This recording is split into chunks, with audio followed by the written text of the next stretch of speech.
David Baye here, back again for another episode of MD All Access. Our guest this week, IFBB Pro Jon Delarosa. Jon, thanks for joining us, man. Haven't talked to you for a few months. What have you been up to? Thanks for the invite and having me on. Just been training and having a good time training, spending time with family. It's been a while since I've had this long of an off season.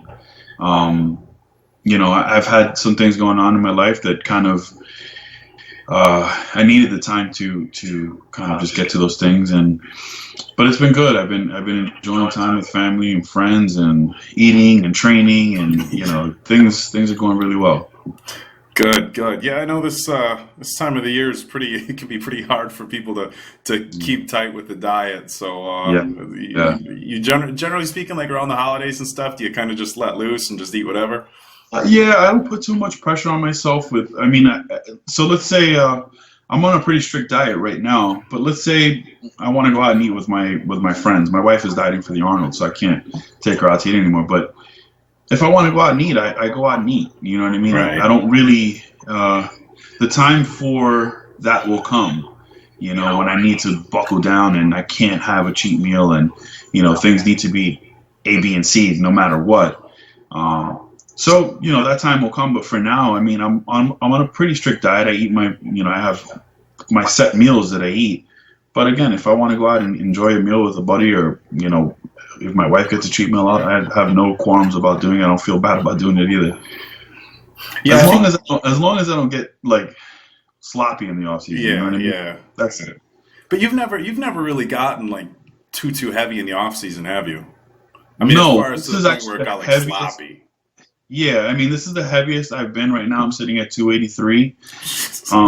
Yeah, this is the heaviest I've been. But again, I kind of use my abs as a visual gauge. If I start to see, like, obviously I'm not going to have like ripped abs like if I'm getting on stage. Right. But if I can't see my abs anymore, then it's time to pull back. So I kind of use that as a gauge. Okay.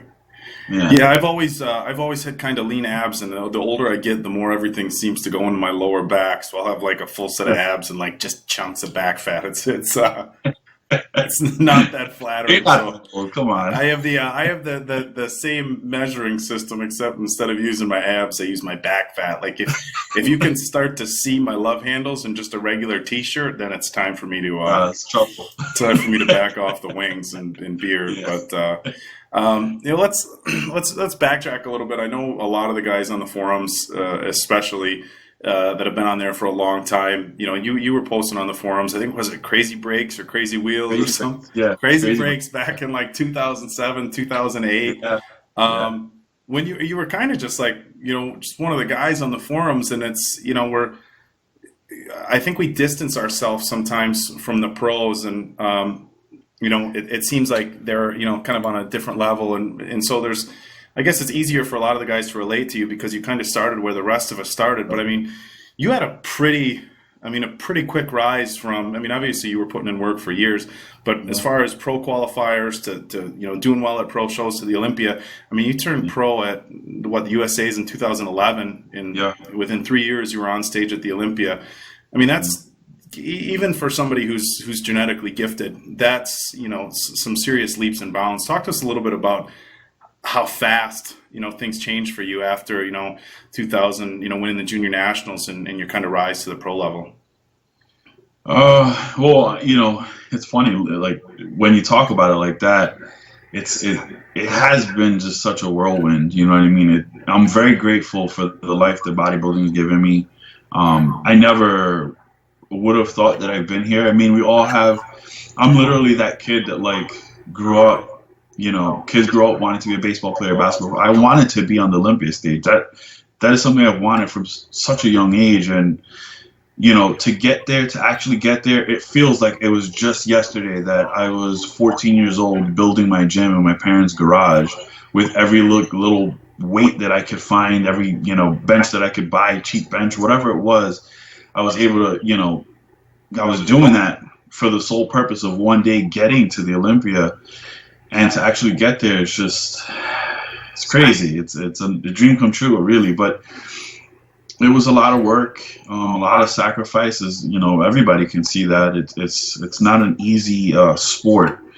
You know, financially, it takes a toll on you, and you have to have a strong support system behind you that's going to understand you. You know, because to the average person, if I start to go over my financials and what it takes for me to get ready for a show and the cost of things, It's a lot. they're like, what are you, fucking insane? You're spending that much money? Like, invest that into something else. You know what I mean? That's the way somebody else would look at it. So you have to have people behind you that are really going to, you know, push you and understand those things and want you to be the best that you can be. And fortunately for me and my family, like my dad, my wife, they've always understood my goals, my passions, and they've always pushed me to, you know, get better. But it's certainly been a you know, very fast rise to the top. I mean, I'm not at the top yet, but to get to the Olympia, you know. Right.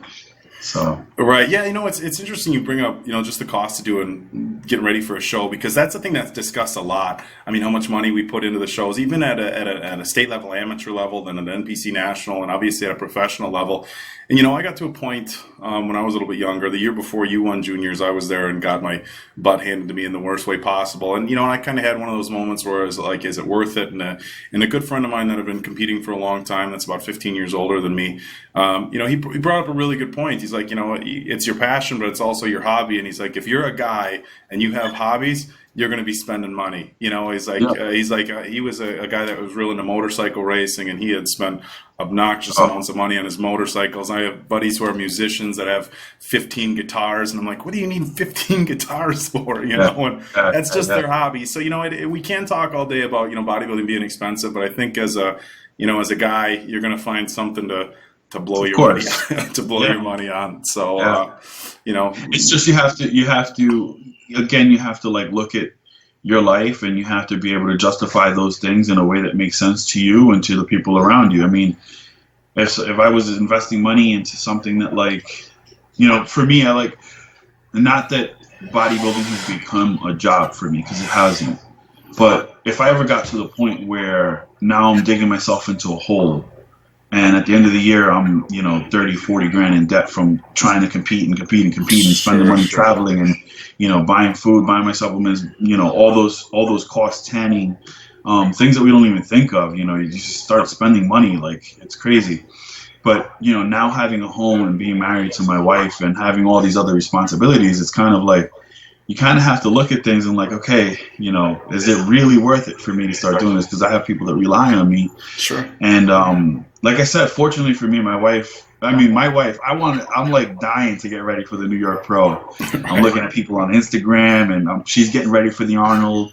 So like everybody's starting to get ready, and I'm like dying to get on stage, and she's like, no, you got to keep growing. You know, so that's the kind of wife I have. It's pretty damn cool, but I'm fortunate to have that. And a lot of guys won't. They don't have that, and it's you know, it's tough. It's tough, and especially now in the day and age of this bodybuilding world that we have. You know, the day of the publication contracts, those are gone. Yeah. You know, supplement companies aren't paying out what they used to pay. So it's like, I like understand when Sean Ray and the other guys, the older guys, are like, these guys need to get out and compete. You know, I get that. I want to. And I think I mean, if you look at my career as a pro bodybuilder, to this point, I've competed. Yeah, absolutely. I've competed quite a bit of times. I try to get out as much as I can out of my season, but it gets really expensive, especially when you're coming out of pocket to travel, hotels, and, you know, all the other things that pop up. You know, with the publication deals gone, the supplement company is now backing off of contracts. I mean, there's really no way for a bodybuilder to make money besides, you know, maybe training people. You know, and it's become really hard. Yeah, you know, it's definitely a different industry, and, you know, working for MD and you know, managing the website, and, you know, and being a little bit involved, and being able to, not involved, but being able to see the stuff going on with the magazine. It's, you know, it's a huge change, and it's probably the biggest change that the industry has ever seen. The popularity of social media, and like you said, it's harder and harder to be a bodybuilder. A lot of the supplement companies are going the route of using the ambassadors or advertising on social media to save themselves marketing dollars, and It is, it's definitely different than the heyday in the 80s and 90s, where if you turn pro, you got a fat contract thrown at you, and pretty much all you had to do was be a Sleep and bodybuilder. train. Yeah, eat, sleep, and train. That's it. Yeah, yeah. So, you talk a lot about how you got into it at a young age. Now, for the guys that follow you, they know your dad is a competitive bodybuilder. Now, Yeah. was he competing when you were growing up, or did you guys kind of start competing at the same time? And what's it like having a dad that's into the exact same stuff as you? So the way my dad got into competing was, so we always followed bodybuilding. Obviously, we always had the magazines laying around the house, and we would watch the show with Sean Ray every weekend. Get up early and watch that, and we've always had bodybuilding in somewhere around us. We even went to shows, but my dad never got a chance to compete until he was older, and the reason why is because he had my older brother at 20. Okay. So, life kind of kicked him in the nuts, and he wasn't allowed to. Not that he wasn't allowed to compete. He just financially it didn't make sense for him. He put his family first, and and I get it. So some days it's like when you have all these bills coming in, you get stressed out, and sometimes it's hard to put yourself, because it's almost selfish, right? You're like, okay, I gotta buy these things for my bodybuilding career, or I gotta, take care of my family. So I get it. And unfortunately for him, he wasn't able to do it at a young age, but I think it was 2007. I had already been competing for several years. Okay. Naturally, he was like, you know what, I want to try and get ready for a show with you. He felt like he wasn't going to be able to do it because he was older. And I was like, Dad, you're nuts. We're training together. We're in here killing ourselves. Why wouldn't you? Just all you got to do is stick to your diet, and that's it. And we had grown up, coming from a Spanish household. Most of my meals were rice, beans, and chicken. So you got the basics down pat at an early age. Yeah. So it wasn't very different for me to start dieting. You know what I mean? I mean, minus the oil that my mom would put in her food and whatever else. It was rice and chicken, pretty much what I was eating throughout the days. And I told him the same thing. I said, you can do it. It's just, making sure you're not eating grandma's or mom's good food. Gotta put that aside for a little bit. Yeah. So in 2007, I believe it was the Easterns. I'm not sure. I know it was in 2007. He jumped on stage with me, and he was about 192 pounds. I was 198. And we had the time of our lives, man. So you guys, his very first show, you guys were in the same weight class, the same show? Yeah. We were actually, myself, that was actually a pretty stacked class. I think it was like 48 guys in the class at that time. Whoa. At an NPC show, there was 48 light heavyweights? Yeah. Well, Steve always puts on these monster shows. Yeah. Back then, I mean, bodybuilding was pretty much it. So there were, I think it was like 48 guys. In the class was myself. Check this out: Juan Morel, Marco Rivera, my dad. There was another guy that was training with us, Armando Pena. He's no longer competing, but it was a bunch of really good guys. I came in second to Gilberto Mundo. He ended up winning. He fell off the scene. Okay. My dad came in seventh. Juan Morel came in ninth. So your dad has beat Juan Morel on stage. Yeah, it's pretty crazy, right? Yeah. And then Marco was like 13th or 14th, something like that. Oh, so your dad's beat Marco and Juan. Yeah. He's got half of the East Coast crew under his belt. Yeah. So that was an amazing day. We had a good time, and my dad's always smiling. He's always, absolutely, yeah. He kind of lives through me and the success that I've had, thank God, in this sport. So he's like, he loves it. He loves seeing me up on stage, and he kind of gets his fill through that. Yeah, I tell you what, one of the cool parts of my job is in being in the audience and being close to the stage is getting to see some of the parents' reactions when their kids are on stage, and you can tell.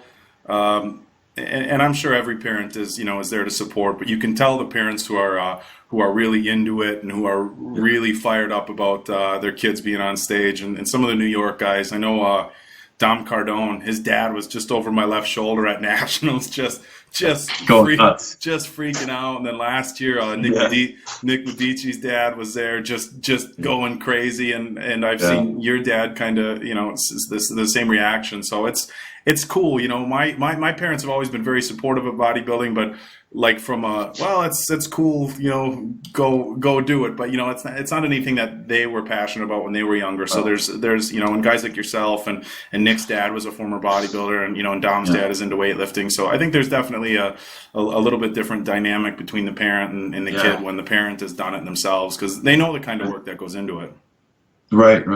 I have a really embarrassing story, actually. If you look back, I think it's the 2015 Olympia was the last one that I did. If you go back and you listen to my clip when I'm on stage, like doing my free posing, I don't know if my dad was like right next to the cameraman or what it was. I don't know what happened, but you could hear him screaming at the top of his lungs. I'm like, Dad, come on. That's the good stuff. Yeah. That's really funny, man. I tell you what, man, Dom's dad was just freaking out. When he won, it was we can swear on the show, but it's one Dom's dad and Dom's mom was there, so that you guys know that she passed away after a long hard fought battle with cancer, but she was there to see that, which was cool. But Dom's dad was holy fucking shit, just screaming, and it was cool to see the excitement. So I'm sure he was maybe embarrassed him a little bit, but in the context of the situation, it's good. So. Another one of your early influences and somebody who's remained an influence on you is Victor Martinez, a fellow Dominican. Victor turned pro, I think it was at the 2000 Nationals, so about 11 years before you. It was 2000 or 2001. I think it was 2000. It was 2001, I believe, I'd have to look back, one of those. But he's a New York guy and a fellow Dominican, and obviously, a guy who's been a top Olympia contender for the better part of 2 decades, pretty much. What has it been like to have somebody like that to look up to and as a mentor and somebody supporting you? It's been this is going to sound bad in a way, but it's been a gift and a curse. So the gift, obviously the gift of it is that I've had somebody who's been at the top and who's, in my opinion, still is an unbelievable athlete. But somebody who's, I can argue Victor is probably one of the best bodybuilders ever. Absolutely. I love that man. He's family to me, and my whole family loves him. He's actually part of our family. He comes to family functions, and it's weird to talk about him in just a bodybuilding light anymore, because he is so integrated into our family now, and just regular, we're talking about business and stuff, doing business together. So it's a little bit different for me now, but it was really hard for me at the start of it all, when Victor decided to just kind of jump in and help me. And he was in the middle of, it was in 2006. He was in the middle of, the peak of his career. So I had felt really burdened by burdening him with, helping me. You know what I mean? You don't want to be asking too many questions, being a pain in the butt, that sort of thing. I didn't want to be that guy, but, and I knew I was watching his career just flourish. And me and my dad were so proud of him, but something had happened. I had a coach, and that coach kind of, mucked things up for me. And Victor had heard about it. Victor had kind of always kept an eye on me, but wasn't that hands-on. So we would get together and train every now and again, but he wasn't doing my diet. He wasn't helping me with my supplements, none of that. Long story short, I had a scare, and Victor lost his shit. He was like, dude, that's it. I'm taking over. I'm going to do everything for you. So again, I had this enormous burden on me, because Victor's getting ready for the Arnold Classic, Ohio, and I'm getting ready for my shows. And I know he's getting ready to go kick everybody's ass on one of the biggest stages of the world. And here am I I'm getting ready for a local show. and he's worrying about me, because that's the kind of person he is. He would call me, like, literally up until the day before his show. He would call me like, hey, everything working out okay? How do you look? How do you feel? And to me, it's just like, this guy's nuts. Like, but he cares about me. He cares about my career, and I owe him. I owe him everything. Without him, I probably saved a lot of heartache, a lot of pain, a lot of frustration. I learned so much from him so quickly, and that I can attribute a lot of my success in moving through the ranks that quickly to him.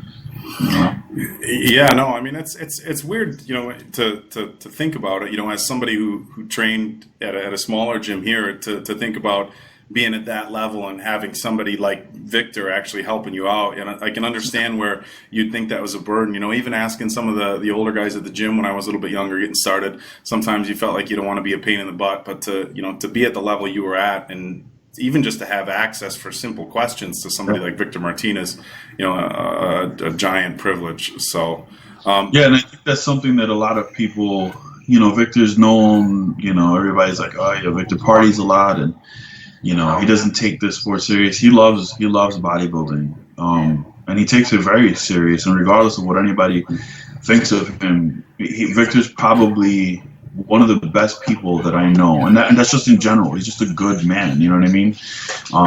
He cares about his family. His family's always like number one to him, and just everything that he does is for, it's just doing something good for somebody, whether it's me, his family. He's always looking to do something good. People don't know he does stuff for charity work for different types of organizations, autism, children without homes in New Jersey and stuff like that. He's always trying to raise awareness and money, and the things that people don't see about him, I think, is what makes him such an incredible person. No, absolutely, and I've had that same experience. Just little stuff like being at an expo and seeing the way some athletes will treat some of the fans, and there's a lot of things. Sometimes people tend to think that some of the pros are stuck in themselves or stuff like that, but there's so many things that I've had the privilege of seeing completely behind the scenes that really makes you take a look at what kind of guys these are and realize that off the stage some of these guys are pretty incredible people, and it's good to hear that you had that relationship with Victor and he's out there doing that stuff, because like I said, a lot of times people doing the really good stuff are also the ones who aren't really talking about it much. They just kind of do it to do it, not for any sort of recognition. So yeah. Just a few weeks ago, I'm sorry, I forgot what it was, but we had an event to be at. And Victor got up at this is actually pretty funny. He got up at 6 in the morning. If anybody knows Victor, he doesn't get up very early for him. He got up at 6 in the morning to be. Oh, that's what it was. He went to the Easterns this year to go watch a buddy of ours compete. Kay, he's been a long time friend of ours. Anyways, so he got up at 6 in the morning, went on a 2.5 mile run to raise money for autism, for kids with autism. Did he actually run it, or did he speed walk, or did he? He said he was walking with the old grannies at the end of the tail end of the race. I don't think he tried to run, but he said, I'm sure he ran a little bit because when he got to the show, his knees were all messed up. So yeah. But just little things like that is just he's an awesome person. Yeah, I don't think I could make it 25 yards, much less 2.5. Not at 300 pounds. He was pretty big at that point too. Yeah, that doesn't sound like fun. We talked a little bit about your rise and getting on an Olympia stage. Let's talk about that for a minute, because anybody who gets started in bodybuilding or even lifting weights, I think there's a dream on getting on stage at the Mr. Olympia, and it's such an exclusive club. And you and I have both seen so many people try for years and years just to get an IFBB Pro card, and try to break into that top 5 at the national level shows. But to finally earn your pro card and get on stage at the Olympia, and you were on stage your first time at the Olympia with with Dennis Wolf and Dexter Jackson and Branch Warren and these guys that have been around for so long. I mean, what was that like, your first Olympia experience? Kind of walk us through from getting to Vegas, the athletes meeting backstage, the call outs. I mean, run that down for us. So, it's kind of funny because like it almost seems like if I could like remove myself from my body and kind of like what the whole weekend felt like. Like I was watching myself from outside of my body and kind of just taking it all in. Like, wow, I can't believe I'm actually here and I'm actually competing in this. Like, so I mean, from the moment I landed, it kind of like all hit me like a ton of bricks. So I was like, holy shit, I'm actually going to be on stage with like the best guys in the world. These guys that I'm fans of. Absolutely. Because I love Sean Roden's physique. I love Dennis Wolf's. These guys are like guys that I look up to and like I want to stand next to one day. And then the reality hit and it's like, shit, am I that good? Do I belong on the stage? You know what I mean? You start to have those thoughts. And, I'm notoriously my own worst enemy at the final days, just kind of get in my own head and, muck things up for myself. But anyways, so, we land and I'm super excited and I can't wait to get there. And like I said, then it just kind of all hits you and reality hits and you're like, all right, I'm going to be up on stage with these guys. So the work starts and you start getting your meals in, you start getting your last workouts in. And I remember feeling really good with Chris. Chris Aceto was doing my diet that year. And I remember training at Las Vegas Athletic Club. Yeah. And I felt really good. I thought we looked really good. And, Chris felt good with how I looked. We weren't shooting for, top 6 or anything, but I wanted to try and crack top 10. Right. And then my nerves kicked in. It literally, like when I got to the athletes meeting, I literally just was like, my anxiety was just like, my heart just started racing, know? So I was trying to calm myself down. Like, okay, it's my first time here. Now, I guess kind of to preface this, I wanted to do the stage justice. I wanted to respect what it meant to be an Olympian, because I know a lot of people. I've been into bodybuilding longer than Phil Heath. You know what I mean? If that makes sense. Well, yeah. You start getting into it when you're a kid, so it's just been part of your life. So to think of the Olympia stage for me, that's like, I know everybody says, "Oh, it's the biggest stage in the world," and it is. But for me, it's something even more than that. It's something like sacred. Like I respect what it takes to get there, because I saw so many people. I mean, from Lee Haney, I was watching these great champions up on this stage, and I didn't want to go up on that stage and feel like I didn't do it justice. Like, you know what I mean? Like, I didn't deserve to be there. Why was this guy up here? You know what I mean? Yeah. So all those nerves started to kick in. And my parents were there. My grandmother flew in from DR. Everybody was there. And I was just, in myself, and my nerves just started to take over. And I think I lost like 11 pounds the day before. No, the day of the New York, the Mr. Olympia. I lost like 11 pounds. Probably cut my water a little too early, maybe a little bit too much diuretic, who knows. That's something me and Chris never really figured out. It was just, like I said, it was just all happening so quickly for me. And then Chris was taking care of Sean and Jose, and he had like 6 athletes that year. So I'm not blaming him at all. It's just, what happened. And I couldn't really make a good decision with my eyes, because my eyes is like, man, Flex Wheeler was up on this stage. Everybody's always their own worst critic. Yeah, so I'm like, I'm not even close to what Flex Wheeler looked like. How am I gonna do this justice? Yeah. So then I get backstage, and I'm literally shaking like a leaf. I'm trying to still be cool, because like Juan is back there with me. Dexter Jackson is sitting down like like it's just another day in the park for him. He's just laughing, yeah, laughing, hanging out, asking if he was passing around M&Ms. So I'm like, yeah, I'll take one. But literally, I'm like shaking, like, holy shit, I'm about to go up here. The whole world is gonna see, you know, what I've been working on and what what I'm bringing to the stage.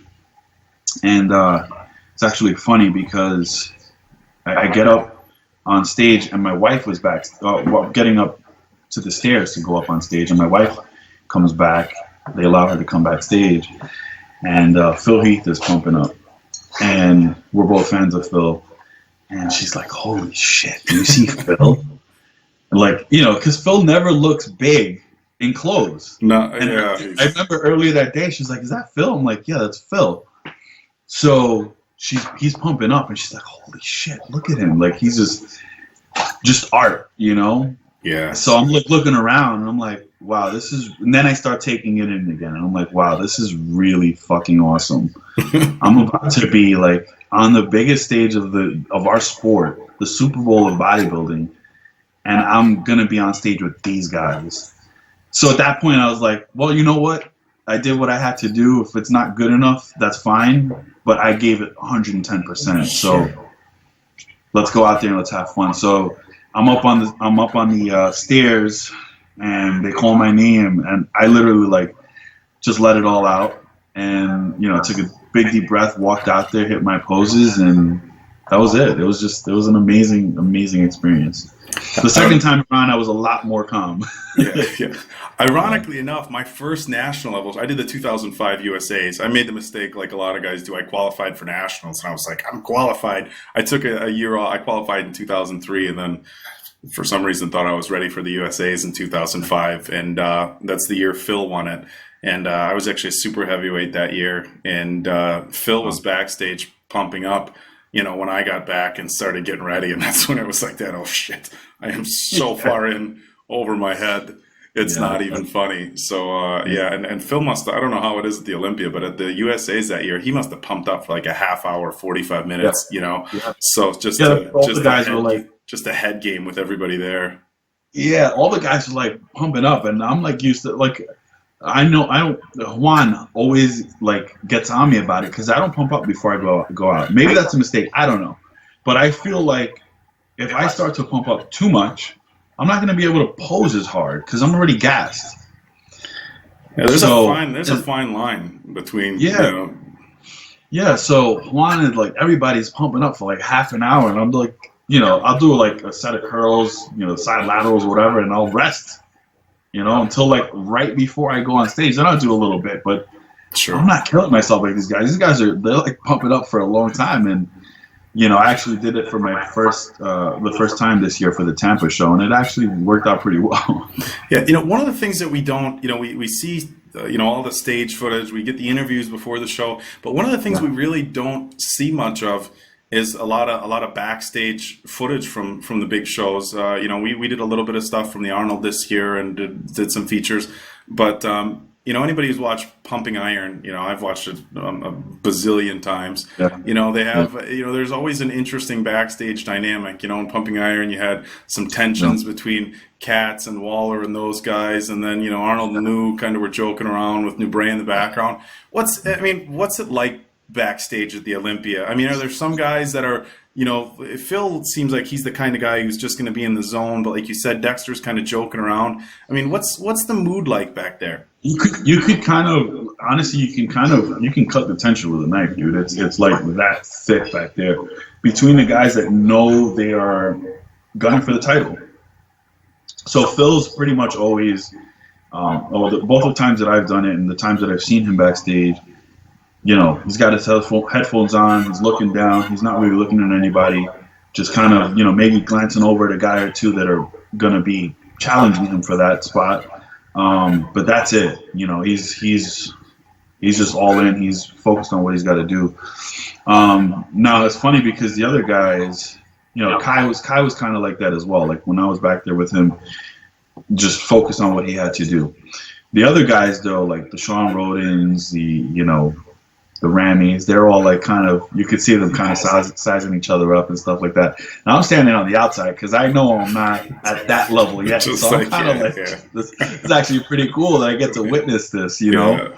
And I just remember being like seeing Kai. I'm just like, holy shit, that's a lot of muscle. That's a lot of dude right there. Yeah. Because he's not, a lot of people don't realize he's not much taller than me. I'm 5'7". He's about 5'8". But he's probably carrying like 40, 50 pounds of muscle more than I am, which is crazy, you know? But it's awesome. It's an awesome experience being back there. And, you know, I've built some incredible relationship with these guys. Phil's, I know a lot of people have their opinion about Phil, but he's a great champion. I think that, you know, what he puts out on social media and what people think that he really is like is not really what he's like. I remember earlier this year when I was kind of going through my heartaches and trouble, Phil had called me. He'd spoken to my dad, and he told my dad, "Tell John I'm going to call him." And I'm like, all right, Phil's just being nice. No, he actually called me, and he sat me down for, must have been 40 minutes, and, you know, pretty much told me, "John, get out there, kick ass. You're a great athlete." You know what I mean? He didn't have to do that.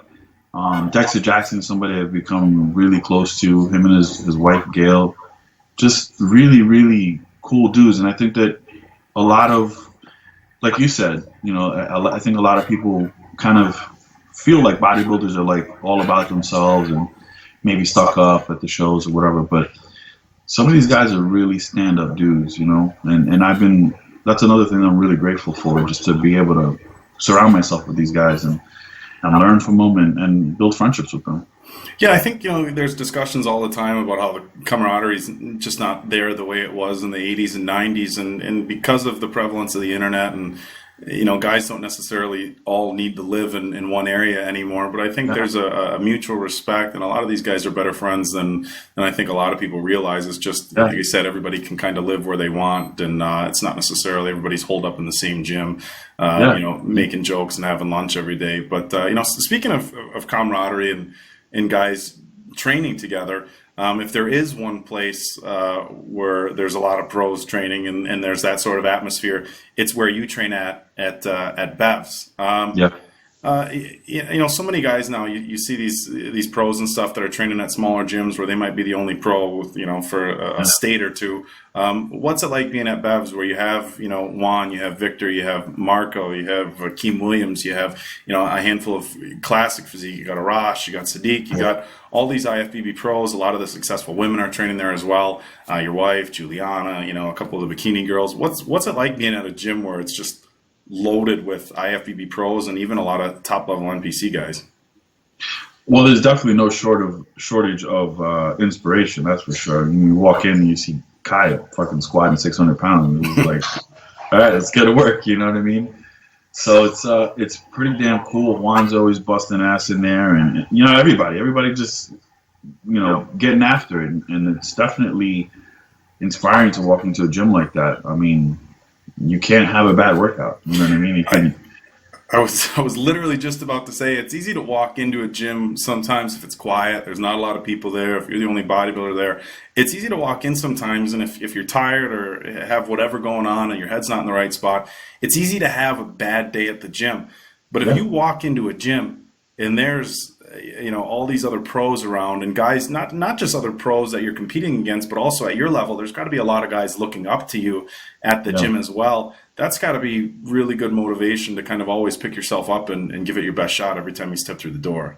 Yeah, absolutely. I mean, Steve and Bev have done an amazing job of making people in this sport feel like that's their home.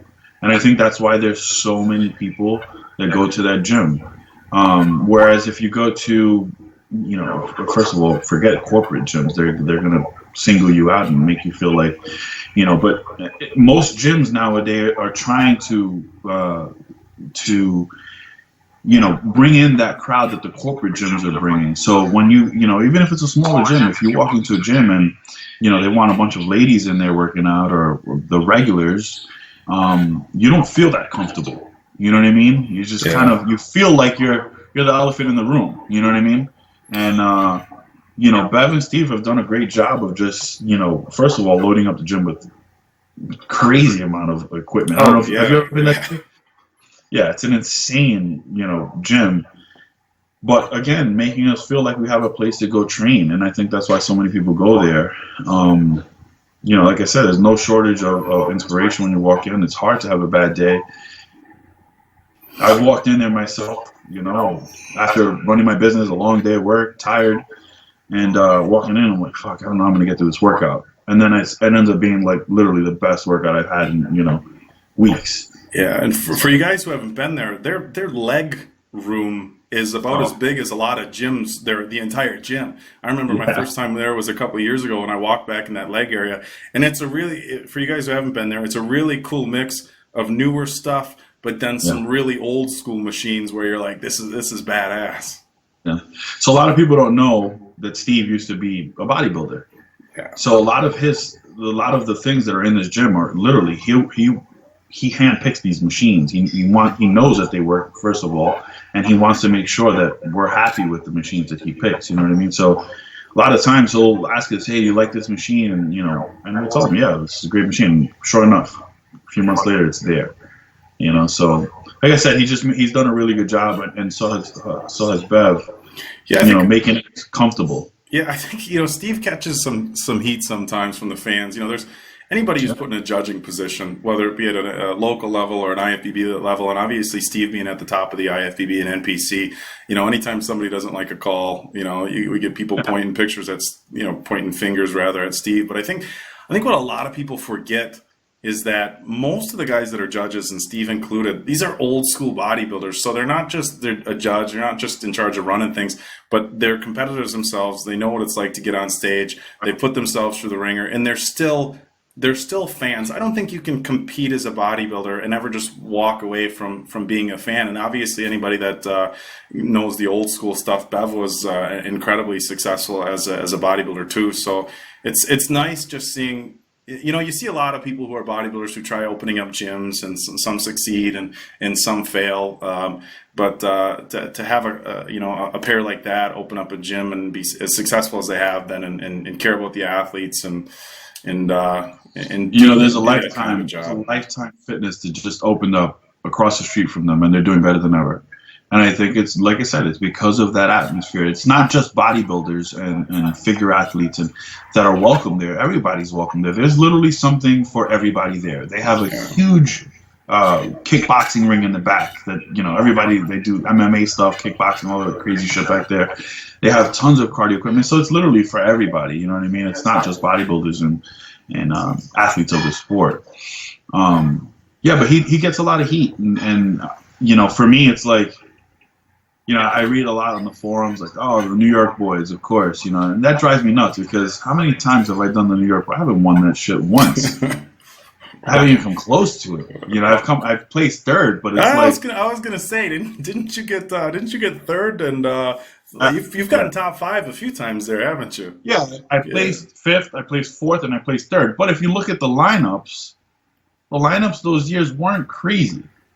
This year, the lineup was pretty crazy between Rolly, Dexter, who was 3rd? Yeah, but you've gone against like Victor and Juan and Ramy. It wasn't the first time you did the New York. Wasn't that the year Ramy won it? Yeah. Yeah. What was that like? Because that was what was that? 2013. Was that your first New York? No, that was your second New York Pro. It was my second. Yeah. But what was that like when you saw Ramy backstage at the New York Pro for the first time? It's funny. I took a picture with him, and again, being a fan. So I'm a fan of this sport first, and again, I consider myself privileged and honored to be stepping on stage with these guys. So I'm backstage, and I'm just like, Jesus, it's crazy. Like, this guy, I just kept looking at obviously his legs. I was like, yeah. I'm like looking at my legs and his legs. I'm like, I'm not even close, So I went up to him. That was the first time I was introduced to him, and the guys from Kuwait were there. And Ramy is just, I'm sure you've heard it. He's just as humble as they come. I've seen it firsthand. I've got some pretty cool stories about Ramy at expos and interaction with fans. So he's a good guy. Yeah, and the craziest thing happened. I'm like starstruck, and I'm like, wow, this is, awesome to meet you. And he turns around and says, oh my God, I'm such a big fan of you. I was like, what? He's like, you have an incredible body. I really enjoy your physique. And still to this day, he says it to me when we were out in Kuwait. He always tells me, John, you have one of the best physiques. I really believe it. So it was really cool to be up on stage with him at the New York Pro and to share that moment with him. I knew obviously he would win it. Right.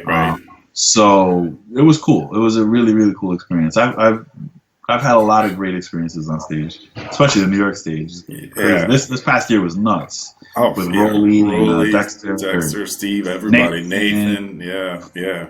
It was crazy. You brought up Kuwait. Let's talk a little bit about Kuwait, because there's been so many discussions about, what's going on at Oxygen Gym. Is there something in the water? Are they taking different supplements? Because, there's different rules and regulations over there. And you and I had a chance to talk pretty extensively at Tampa, and the guys from Oxygen Gym were there. Talk to us a little bit about that. Obviously, guys are making great progress. It's a totally different atmosphere from anything here in the States. So before we start this conversation, I just want to start off by saying, all the rumors that you hear about, whether I've been asked the craziest questions when I get back. Like, do they have something that genetically alters you? They have. It's like, no. What do you think? Like, it's they don't have any secret supplement. They got the myostatin inhibitors over there. Yeah, it's nuts. There's none of that. Honestly, if I can say this safely, there's not much different as far as supplements go than there is here in the States. You know what I mean? There's really not much of a difference at all, if at all. So that's definitely not what makes the athletes what they are while they're out there. But what I can attest to is that when we were there, we were literally looked at as workhorses. They had Batter was kind enough to bring me and Victor out. Sorry, that's my puppy. He was kind enough to bring Victor out, myself and Victor out, and have us train with him. Buddy. Hold on a sec. Yeah. There you go. So he was kind enough to bring us out, and he made it very clear we were there to work. He wanted us to present a different package than we had ever presented before. And literally, I was there. I got there. I think it was Monday morning. Monday night, we were training. They didn't even let me settle. I was just on a 16-hour flight. And literally, I rested for 5 hours. They're like, okay, let's go train. Yeah, you had when we had spoken in Tampa, you had likened your entire experience there almost like a bodybuilding boot camp per se. Very regimented, scheduled, everything's So I had 5 hours to rest, and that workout they killed me, and I quickly realized they're here to work, and I have to kind of get into that too. Now, I'm used to getting up early and running my business and staying out all day and then coming home late and after training and all that. So the next day, they're knocking on our door at 6:30 in the morning. 7, I think it was almost closer to 7. And I'm like, oh, what's going on? Now, are you staying at a hotel or an apartment or a condo? Where you? So Batter, what Batter does is he has 3 or 4 apartments right next to the gym. Okay. That he rents to us. So whatever the guys have to pay, I don't want to, whatever he charges. But we had to rent an apartment next door to the gym. So we were literally steps away from the gym. The trainers would come to our apartment in the morning, knock on the door, make sure that we were doing our fasted cardio, walk us back, and then have our breakfast. And then, which was the hardest part for me for about a week and a half, 2 weeks, they wanted us to take a nap. And they literally would watch you until you took a nap. And it was hard for me because I was used to running my business. So in my mind, I'm so used to getting up and going that I couldn't get into that routine. Eventually that broke, and the workouts started to wear on me, and I had to take a nap. So they were. I mean, literally every step of the way, we were training twice a day. I was taking 2 naps a day. I was eating throughout the day, and like I said, every training session, they weren't. The first training session of the day was usually like a large body part like legs or back, chest. Then the second workout was arms, biceps. But when you say that, a lot of people are like, oh, so the second workout was easy. No. When you did biceps, they were destroying your biceps. Were you training everything twice a week then? Twice a week. We were training 6 days a week. Okay. Now when you were training at Bev's, was your training program like a one body part per week, or like a rotation, or were you? Yeah, I was doing a 2 days on, 1 day off split. Okay. That's what I was used to. So you hadn't been used to training twice a day or training body parts twice a week? No, I didn't have the time. When I had my business, that's another story. I got rid of it. But when I had my business, I was working. I was opening my store at 9 in the morning, and we closed at 8 o'clock at night. So I was literally there all day. I would go to the gym, train, and then come home.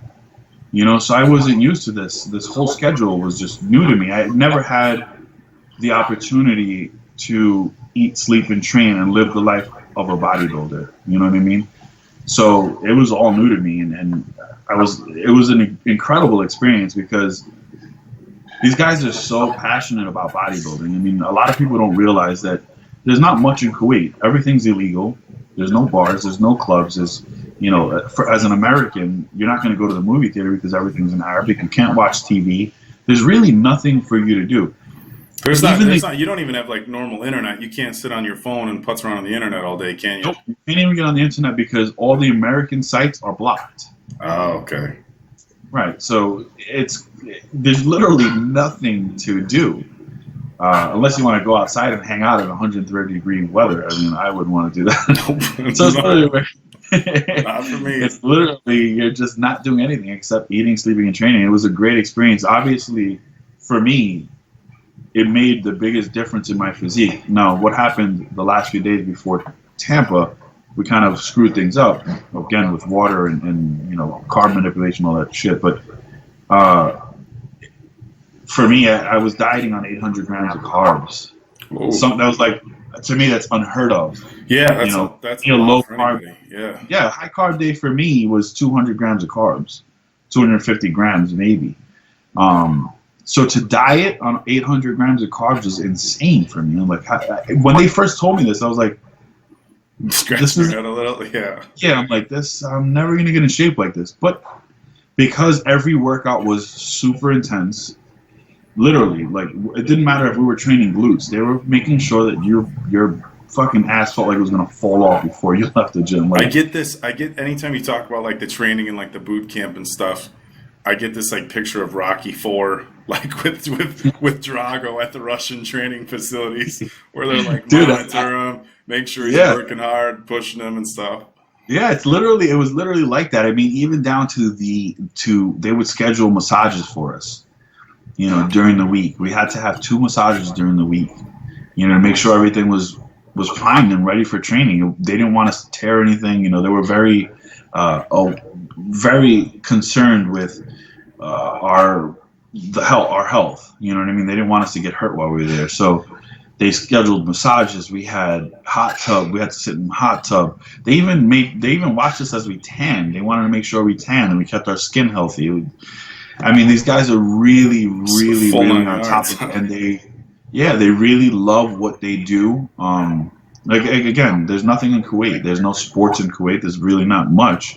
So bodybuilding is everything to these guys, and they really, really want to represent what they do at the top of the sport. That's why they're so proud of Ramy and what he's done for them. You know what I mean? Absolutely. Absolutely. Well, any plans on? I know it's obviously a huge commitment, a lot of time away from home. But any plans on heading back there in 2017 at all, or is that kind of play it by ear? Yeah, I'm kind of right now. I definitely want to go back, but again, it's not easy for somebody who owns a home, who has a wife at home, to just pick up Absolutely. and leave. You And know, I go, have bills, especially I have a with the weight. mortgage, Yeah, yeah. I have a mortgage to pay, I have bills that I got to take care of. So unless things are financially good at home, I can't just pick up and leave. And I'm currently, you know, getting money together so I can make that trip for a few weeks and come back. And so the idea is this time what I want to do is go for 3 weeks, 3 to 4 weeks, and then come back and spend, you know, a little bit of time at home with my wife, because it was hard for both of us. A lot of people don't Absolutely. realize the time difference. We were only able to talk for maybe half an hour a day, because when I was getting up, she was going to sleep, and vice versa. So it's tough. It takes a toll on you. So that's the plan for now. I don't know when I'm going out. I don't know when I'm competing. I have a understanding of when I want to compete, which is July, June, around there. Yeah, let's talk a little bit about some of your plans for 2017. I know you had said a little bit earlier something about dieting for the New York Pro, but we know that's in May. Is that not something that you're doing, or? So basically right now, again, getting back to having the opportunity to eat, sleep, and train. So long story short, I got into some bad business dealings with some partners that I felt, or I thought at the time, that they had my best interest at heart. And as business partners usually go, it didn't work out. They had their own interests at heart, and I ended up losing my business, which was Nutrition Locker. So that kind of sucks. But it has afforded me the opportunity to live the lifestyle of a bodybuilder. And I'm really pumped about that because, you know, I'm sitting heavier than I've ever been. I look pretty damn good at this weight. And everything that I learned in Kuwait, I've kind of applied here. Now, I don't want to hinder that progress. So that's why I haven't really committed to anything. What I'm going to say is that I'm going to start doing my like January 1st. I'm going to start doing my cardio twice a day. Okay. I'm not going to start killing myself. I'm not going to, I'm not going to start doing any of that. But I'm going to start to get ready. Now the idea is for me, I don't want to get back on stage unless I'm better than Orlando and Brazil. I don't think I'm doing myself justice by putting, anything less up on stage. So I truly believe, and this is the first time that I'm actually saying it, but I truly believe that I can be one of the best athletes in the world. And some people might argue and say that you already are, but I don't feel that I am. I haven't made top 10 at the Olympia. I haven't done an Arnold yet, where I felt that I could, be impressed with what I brought up on stage besides the Brazil. And that was probably my best year. So the last 2 years have been a little bit of a disappointment for me. I'm not making excuses. I had things going on in my life that kind of took away from 100% of my focus on the shows. But this year's different, and hopefully I can bring a better package to the stage. All right. Well, I know I kind of speak for everybody when I say we look forward to seeing you back on stage, but whenever that might be it May, June, July, best of luck. I know, like I said, everybody's excited to see you back up there. And yes, you are right. People already do think you're one of the best in the world. So I know we're our own worst critics, but sometimes you got to have some people remind you of that. But I tell you what, man, I really appreciate you taking the time. Before we go, I got to get to our off-topic questions that I ask every interview. If it's your first time watching All Access, guys, obviously we talk a lot of bodybuilding, stuff like that, but I do like to get to know the guys a little bit better. Some questions that can be a little bit entertaining. A local sportscaster does this with the Packers, and I saw it one day, and I'm like, you know what, that would be fun to do for my show. So totally non-bodybuilding related questions. I think I got 5 or 6 of them, so we're going to get started with that. Okay, so question number 1. What was the first concert you ever went to? First music concert? Never been. You've never been to a music concert? I've never been to a music concert. I've wanted to go for a long time. Now, I'm sure people know from what I've done on stage with my routines and stuff, but I love R&B. I've never been able to find, tickets, or, I can't even say that I've never been able to find tickets because I've never really looked. You know what I mean? Yeah.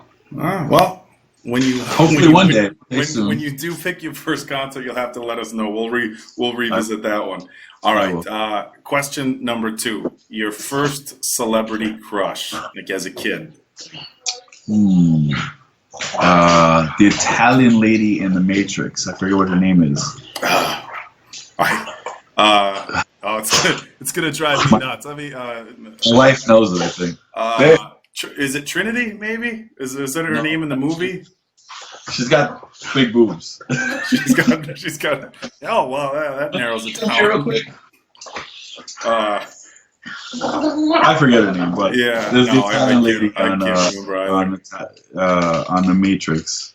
Let's see. Uh, You could ask me the next question. I'll come up with the answer. all right. Question number 3: your favorite non-bodybuilding sports personality?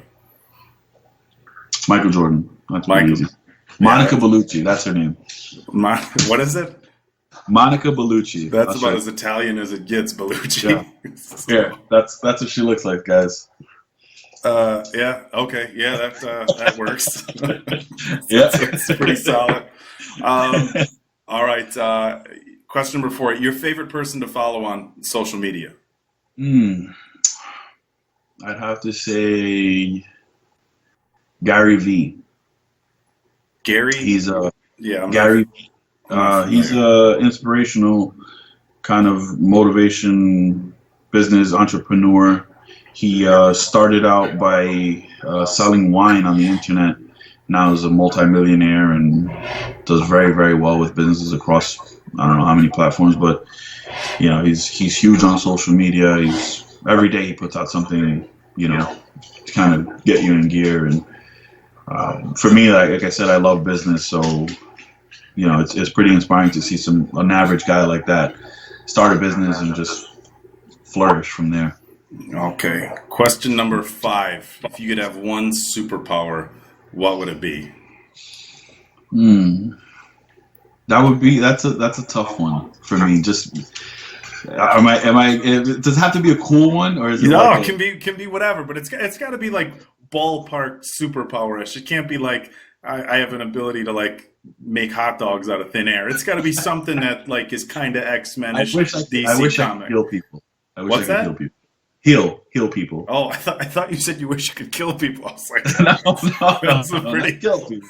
Heal people. Just take away disease and virus and stuff like that people that don't need to suffer from. I think there's God, one of the X-Men, one of the girls. Like if somebody's hurt or wounded, put their hand on them, and then she absorbs the injury, heals them, and then she heals. Something like that. Yeah. That's right. I forget what her name is. I don't know. Yeah. Is it? It's not Rogue, is it? No, No. I don't know. One of those. One of the X-Men. But yeah, the story behind that is just I lost a cousin of mine at the age of 18 to cancer, Okay. and that was a pretty big moment in my life. It kind of showed me how fragile life can be, and there's people in this world who have diseases and viruses like cancer, and they just lose their lives at such an early age, and it's hard. It's hard for the families going through it to go through that. Here we got Jon Delarosa saying he wishes he could heal people, and I talked to Jose Raymond, and Jose said X-ray vision, which doesn't really surprise anybody for Jose. So, all right, last question, and this one's about as far off bodybuilding. If you could spend 1 hour talking with a historical figure that's no longer alive, somebody influential throughout history, you get to sit down with them for 1 hour and talk about whatever. It's an interesting one. I think with the elections and everything going on, without getting too political, I think Ronald Reagan would have been pretty cool to sit down with and listen to what he had going on in his head at the time, and what he saw for America, what his plans were. I think it would have been pretty cool. All right, cool. Good answers, some unique ones we haven't heard yet before. So I got a kick out of. I think you saw. I haven't thought this. I had to think quick. Yeah, no, that's kind of the point. Put people on the spot a little, make you think a little, and like I said, step outside of the traditional bodybuilding questions a little bit, get to know you on a little bit different level. But that's going to do it for us. We had talked about maybe doing a half hour, 45-minute interview. We're at about an hour, but wow. when they're going good, they're going good. No need to cut it off just for the sake of cutting it off. Yeah. But I really appreciate your time.